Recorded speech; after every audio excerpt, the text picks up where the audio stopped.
এই পৃথিবীতে এমন কিছু দেশ আছে যাদের একটি সিদ্ধান্তই যুদ্ধ হতে পারে। একটি সেনাবাহিনী, একটি ক্ষেপণাস্ত্র কিংবা একটি যুদ্ধজাহাজ। আজ আমরা জানব বিশ্বের সবচেয়ে শক্তিশালী কারা।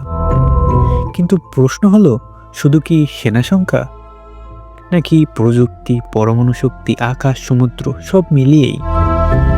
আজ আমরা জানব পৃথিবীর সবচেয়ে 10টি শক্তিশালী দেশ, তাদের সেনা, অস্ত্র, প্রযুক্তি ও পরমাণু ক্ষমতা নিয়ে। শেষ পর্যন্ত দেখলে তুমি নিজেই বুঝে যাবে যে আসল সুপার পাওয়ার কার কাছে।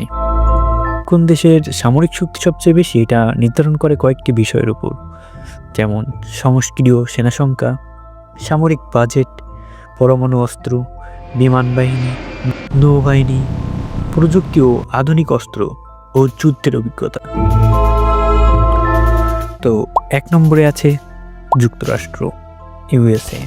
যুক্তরাষ্ট্রে সক্রিয় সেনা আছে 14 লাখ প্লাস, রিজার্ভ সেনা 8 লাখেরও বেশি। রিজার্ভ সেনা বলতে যারা ফুল টাইম সেনাবাহিনীতে নেই, কিন্তু যুদ্ধ বা জাতীয় জরুরি অবস্থায় ডাক পড়লে খুব অল্প সময়ের মধ্যে সেনাবাহিনীতে যোগ দিতে বাধ্য। তাদের সামরিক বাজেট $850 বিলিয়ন। এছাড়া যুদ্ধবিমান 13,300টি এবং fighter jet F-22, F-35, F-16 ও বোম্বার আছে B-2, B-52। ট্যাঙ্ক প্রায় 6,600টি। আর নৌবাহিনীতে এয়ারক্রাফট ক্যারিয়ার 11টি, সাবমেরিন আছে 68টি আর যুদ্ধজাহাজ 490টি। এছাড়া নিউক্লিয়ার ওয়ারহেড আছে 5,200টি। এটা বিশ্বের একমাত্র দেশ যে একসাথে 2 থেকে 3টা বড় যুদ্ধে জড়াতে পারে। 2 নম্বর রাশিয়ার সক্রিয় সেনা আছে 13,20,000 প্লাস আর রিজার্ভ সেনা 20 লাখ প্লাস। তাদের সামরিক বাজেট $110 বিলিয়ন আর যুদ্ধ বিমান আছে 4,200টি। এছাড়া Su-57, Su-35, MiG-29, tank 12,000 plus, এটাও বিশ্বের সর্বোচ্চ। নৌবাহিনীতে সাবমেরিন আছে 60টি এবং যুদ্ধজাহাজ আছে 300টি। নিউক্লিয়ার ওয়ারহেড 5,900, এটাও বিশ্বে সবচেয়ে বেশি। 3 নম্বরে চীন, সক্রিয় সেনা আছে 20 লক্ষ প্লাস, যেটা বিশ্বে সর্বোচ্চ। রিজার্ভ সেনা প্রায় 5 লাখ এবং তাদের সামরিক বাজেট $290 বিলিয়ন। তাদের যুদ্ধ বিমান আছে 3,300টি, এর ভিতর আছে G-20 এবং G-16। ট্যাঙ্ক 5,000-এরও বেশি। নৌবাহিনীতে আছে এয়ারক্রাফট ক্যারিয়ার 3 এবং যুদ্ধজাহাজ 370, সংখ্যায় বিশ্বে প্রথম। Nuclear warhead 500। 4 নম্বর ভারত, এদের সক্রিয় সেনা আছে 14,50,000 এবং রিজার্ভ সেনা আছে প্রায় 11,50,000 এবং তাদের সামরিক বাজেট আছে $85 বিলিয়ন। যুদ্ধ বিমান 2,300টি। এছাড়া আছে রাফেল, Su-30 MKI এবং তেজস। ট্যাঙ্ক আছে 4,700 এবং নৌবাহিনীতে আছে এয়ারক্রাফট ক্যারিয়ার 2, সাবমেরিন 18টি। নিউক্লিয়ার ওয়ারহেড আছে 170। 5 নম্বর ফ্রান্সের সক্রিয় সেনা আছে 2,05,000, রিজার্ভ সেনা 40,000। এদের সামরিক বাজেট $60 বিলিয়ন এবং যুদ্ধ বিমান আছে 1,000টি। এছাড়া আছে রাফেল ও মিরাজ।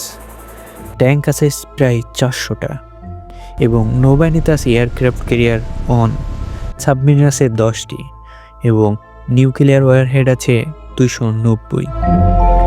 6 নম্বর যুক্তরাষ্ট্রের সক্রিয় সেনা আছে 1,95,000 এবং রিজার্ভ সেনা আছে 35,000। তাদের সামরিক বাজেট আছে $70 বিলিয়ন আর যুদ্ধ বিমান 900টি।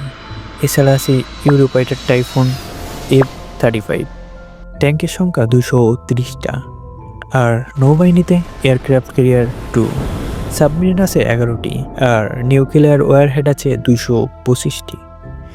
7 নম্বরে জাপান, সক্রিয় সেনা 2,40,000 এবং রিজার্ভ আছে 56,000। সামরিক বাজেট $55 বিলিয়ন আর যুদ্ধ বিমান 1,450টি। তার ভিতর F-35, F-15। ট্যাঙ্ক আছে 1000+। নৌবাহিনীতে হেলিকপ্টার ক্যারিয়ার 4, সাবমেরিন 22টা, নিউক্লিয়ার অস্ত্র নাই। 8 নম্বরে আসে দক্ষিণ কোরিয়া, যাদের সক্রিয় সেনা আছে 5,55,000, রিজার্ভ সেনা আছে 30 লক্ষ প্লাস, আর সামরিক বাজেট $47 বিলিয়ন, আর যুদ্ধবিমান 1600। তার ভিতর F-35, KF-21 অন্যতম। ট্যাঙ্ক আছে 2600টা। নৌবাহিনীতে সাবমেরিন আছে 22টি, তাদের কোনো নিউক্লিয়ার অস্ত্র নাই। 9 নম্বর ইসরায়েল, এদের সক্রিয় সেনা আছে 1,70,000 এবং রিজার্ভ সেনা আছে 4,65,000, সামরিক বাজেট $24 বিলিয়ন, যুদ্ধবিমান 600টা। এর ভিতর F-35, F-16। ট্যাঙ্ক 1300+। নৌবাহিনীতে সাবমেরিন 6টি, আর নিউক্লিয়ার ওয়ারহেড 90, যেটা আনঅফিসিয়াল। 10 নম্বর দেখতে হলে চ্যানেলটিতে নতুন হলে অবশ্যই চ্যানেলটা সাবস্ক্রাইব করবেন এবং একটা লাইক করবেন। তো 10 নম্বরে আছে পাকিস্তান, তাদের সক্রিয় সেনা আছে 6,50,000 এবং রিজার্ভে আছে 5 লাখ সেনা, সামরিক বাজেট $10 বিলিয়ন, যুদ্ধবিমান আছে 1400টি, তার ভিতরে GF-17 ও F-16। ট্যাঙ্ক আছে প্রায় 2500টি।